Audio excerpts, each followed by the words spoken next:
नमस्कार साथियों, एक बार फिर से आपका स्वागत है आर्ट्स ऑफ आज में।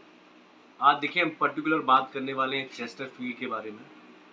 जो चेस्टरफील्ड का होता है मार्केट में वैल्यू इतनी ज़्यादा क्यों है, उस सब में ज़्यादा जो डिमांडिंग रहते हैं, क्योंकि लग्जरी सेगमेंट में अगर बात करें तो सब में पहले जो क्लिक करता है वो चेस्टरफील्ड ही सोफा करता है। इसकी खास बात है इसका बनने का, और इसमें एक तो समय भी ज़्यादा लगता है, मटेरियल ज़्यादा लगता है और थोड़ा लुक वाइज भी अच्छा आता है। तो सुरेश एक बार दिखा दीजिएगा, फिर इसके बारे में हम लोग डिटेल में बात करेंगे। एक बार आप पूरा सेट दिखा दीजिए, बिल्कुल आराम से दिखाइएगा और जो समझ में भी आए। एक ये आपका जो देखेंगे ये सेट जो बना हुआ है 3+1+1, साथ में इसमें टेबल है 2x3.5 का। इसमें जो हम लोग बात कर रहे थे कि इसका क्यों चेस्टरफील्ड इतना हैवी क्यों नजर आता है, उसका रीजन यही है। अगर आप ये देखेंगे पास में आगे और दिखा दीजिए, एक तो इसमें जो फॉर्म लगा हुआ है, इसकी अगर फॉर्म की स्ट्रेंथ देखेंगे, एक तो ऑलरेडी इसमें 2 इंच का फॉर्म तो बेसिक लगा होता है, उसके बाद 10 mm में और सिलाई होता है, तो ओवर आप बता गए 2.5 इंच का आपका फॉर्म ही हो जाता है। तो इस वजह से ये जो आप देखेंगे विड्थ इसकी काफ़ी चौड़ाई नज़र आती है। तो एक तो ऐसे लुक नज़र आता है, और ऊपर से देखेंगे इसमें जो वर्क किया हुआ है, ये आपको जो आप दिख रहा है क्रॉस आपको दिख रहा है, इधर से भी आपको दिख रहा होगा इस तरीके से, और ये सेम कलर का बटन लगाया हुआ है। तो सेम कलर के बटन में लुक और इनहेंस हो जाता है और खूबसूरत लगने लगता है। और साथ में देखिए कुशन का पर्पज तो वैसे नहीं है, क्योंकि चेस्टरफील्ड में बहुत ही कम है जो लोग कुशन रखते हैं। ऐसी दिखने में थोड़ा अच्छा लगता है, जब आप बैठेंगे तो इसकी डेप्थ ज़्यादा होती है, बैठने में पूरा रिलैक्स मिलेगा, पीछे तक आराम से बैठ के देखिए।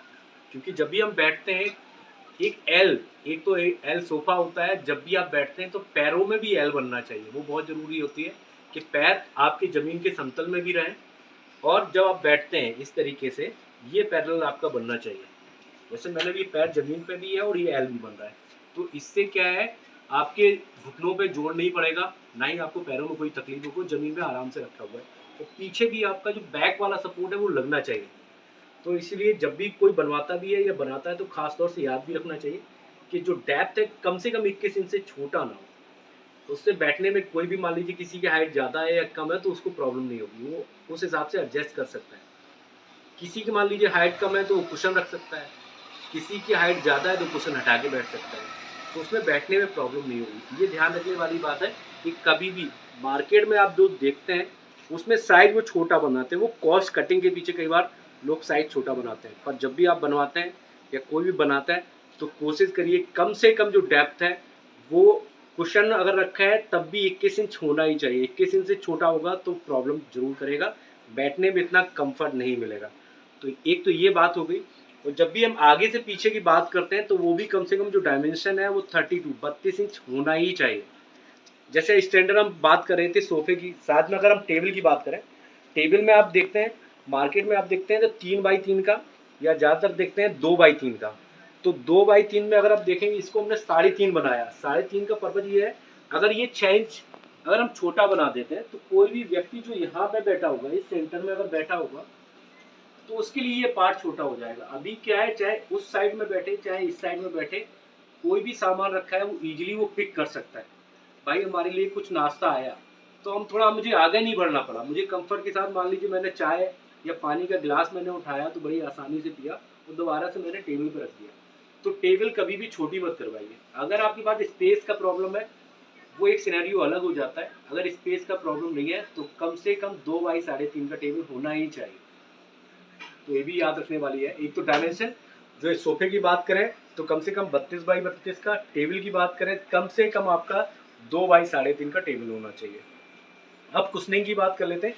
कुशनिंग में बहुत जरूरी होता है जो आपका ये वाला पार्ट है, जब जिस पे आप बैठते हैं, एक तो आता है आपका हैंडल वाला पार्ट। हैंडल में जैसे हम इसमें बात कर ही रहे थे, इसमें तो आपका ऑलरेडी 2.5 इंच का फॉर्म लगा है तो इसमें प्रॉब्लम नहीं है।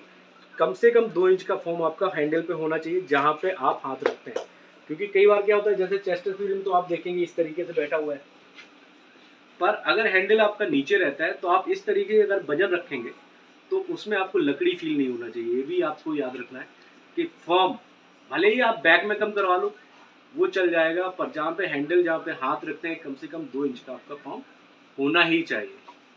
अब तीसरों इसके लिए भी बहुत ज़्यादा आता है कि लैग कितना, क्योंकि ज़्यादातर क्या लोग सफाई के लिए पर्पज से जरूर सोचते हैं, तो लैग में कम से कम 3 इंची आप, कई बार क्या होता है ज़्यादा आपको चाहिए है तो वो करवा सकते हैं। उसमें फिर क्या होगा, उस सिनेरियो में आप पास में आ जाइए और समझा देते हैं डिटेल में। अब जैसे मान लीजिए ये एग्जाम्पल के लिए है, ये 3 इंची लैग लगा हुआ है। अगर हम इसको लैग की अगर हाइट बढ़ाएंगे तो ये वाला पोर्शन है आपका, ये कम करना पड़ेगा। मान लीजिए आपने 6 इंची लगाया, 7 इंची लगाया, तो ये वाला फिर पतला पार्ट हो जाएगा। तो उसमें क्या, उस सिनेरियो में क्या रहता है कि आपकी जो स्ट्रेंथ है दोनों ही सिनेरियो में, एक तो है या तो फिर जो फंटियां जो आप लगाते हैं वो कम से कम 3x4 की लगवाइए। ये भी जब आप घर पे बनवाते हैं तो वो भी ध्यान रखने वाली चीज़ है कि फंटी जो आप, अगर आप लैग थोड़ी सी हाइट ज़्यादा रख रहे हैं, 6 इंची 7 इंची रख रहे हैं, तो उसमें जो आपकी फंटी का साइज होना चाहिए कम से कम 1.5x4 का होना चाहिए, तो जिससे कि इसको आपको पूरा सपोर्ट मिले, वो कि बहुत ज़रूरी रहता है। और जनरली क्या है, 3 इंच या 4 इंच में लैग में आराम से झाड़ू लग जाती है, आराम से आप सफाई कर सकते हैं। और इस लैग में सबसे ज़्यादा जो अभी चलन में है वो इस लैग में यही बेनिफिट है, आपका जो टाइल्स है या पत्थर लगा हुआ है तो बड़ी आसानी से आगे पीछे करते हैं तो प्रॉब्लम नहीं होती है। बाकी ऐसे सेक्शन में कई बार प्रॉब्लम होती है क्योंकि उसमें बहुत पार्ट जो होता है प्लास्टिक का बहुत कम पार्ट होता है, ये पूरा ही लैग प्लास्टिक का बना होता है, तो इसमें ज़्यादा प्रॉब्लम नहीं होती है। आप कितना ही है, आपके फर्श को ख़राब नहीं करेगा, स्क्रैच नहीं आएंगे, तो ये थोड़ा बेटर ऑप्शन हो सकता है और ये चीप भी रहता है। आप अगर मार्केट में भी देखेंगे इजीली आपका 10-12 रुपए का मिल जाता है, तो बहुत सस्ता भी पड़ता है। इन फ्यूचर मान लीजिए कभी आपको ज़रूरत है चेंज कराने की तो कम कॉस्ट में आपका चेंज भी हो जाएगा। एसिस का लगाते हैं, मान लीजिए फ्यूचर में क्या है कि उसमें कुछ डिज़ाइन में चेंजेस हो गए तो वो चेंज करने में आपको दिक्कत है। और ऑलरेडी अगर कॉस्टिंग की बात करें तो एक सोफे की अगर एसएस में लेने जाएंगे तो लगभग में 100 रुपये से स्टार्ट होता है और लगभग में 600-700 रुपये तक जाता है, तो बहुत ज़्यादा डिफरेंस आता है। तो अगर आपका लग्जरी सेगमेंट में है तो कोई प्रॉब्लम नहीं है, आप जा सकते हैं। अगर बेसिक में अगर हम जा रहे हैं, अच्छा लुक भी चाह रहे हैं, अच्छा सोफा भी है, तो ये बेस्ट ऑप्शन है। इसमें ज़्यादा आपका बजट पे इम्पैक्ट भी नहीं करता, और अच्छी चीज़ भी मिल जाती है। ओवरऑल देखेंगे आपको लुक अच्छा मिल जाता है क्योंकि लैग बहुत नीचे वाला है इसमें, क्योंकि नीचे का पार्ट रहता है तो इतना ज़्यादा लोग ध्यान भी देते हैं। ऊपर वाले पार्ट में आप देखेंगे ये आपका, अब हाँ सब में ज़्यादा जरूरी बात होता है आपका फैब्रिक जो आपका बन रहा है। जैसे इस फैब्रिक की हम बात कर रहे थे, ये डबल बैकिंग का फैब्रिक है। डबल बैकिंग वाले में ये बेनिफिट रहती है, उसकी स्ट्रेंथ ज़्यादा रहती है।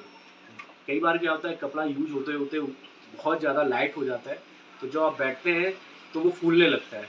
हैवी फैब्रिक रहेगा तो ये बेनिफिट है, आपको वो सारी कंप्लेंट नहीं आएगी। अब फॉर्म, फॉर्म के लिए बहुत ज़रूरी है, फॉर्म अगर आप लगवा रहे हैं तो high quality high density form लगवाइए। खास तौर से आपका हैंडल वाला पार्ट है उसमें भी लगवाइए, और सीट में तो आप जो भी लगवाते हैं जिगजैग निवाड़, निवाड़ कम से कम 3 इंच का होना ही चाहिए। 3 इंच के निवाड़ में ये बेनिफिट है कि उसकी स्ट्रेंथ ज़्यादा होती है, लाइफ ज़्यादा रहती है, और 5 स्टार रेटिंग की निवाड़ आती है, वो आप इस्तेमाल कराइए। जिगजैग कम से कम जो है मोटी स्ट्रेंथ होना चाहिए, जिससे कि आप बैठते हैं जंप करता है तो कितना ही हैवी से हैवी बैठे तो उसको कोई फ़र्क ना पड़े।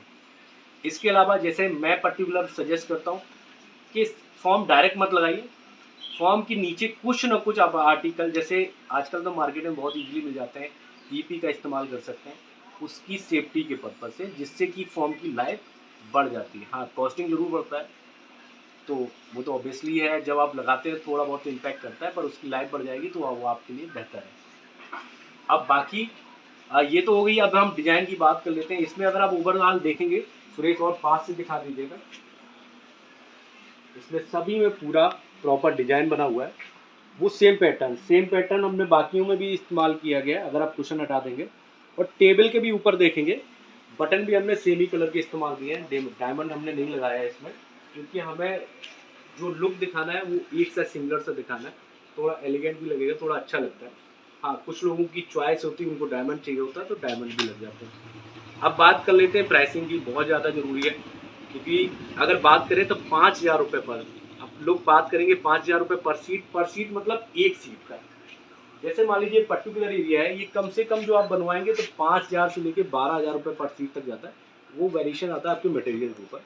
तो इस तरीके से जैसे मान लीजिए अभी इसी की हम बात करें, तो अगर ये पूरा सेट है 3+1+1, ये आपका 25,000 का हो गया, क्योंकि ये 3 सीट में काउंट होगा, ये सिंगल सिंगल आपके काउंट होगा। तो ये हो गया। अगर टेबल की बात करें तो 5,000 का टेबल हो गया। तो पूरे पर्टिकुलर सेट की बात करें तो आपका ये तैयार हो सकता है 30,000 में। अगर और बजट अलाउ करता है तो और आगे भी जा सकता है। तो अभी के लिए नमस्कार।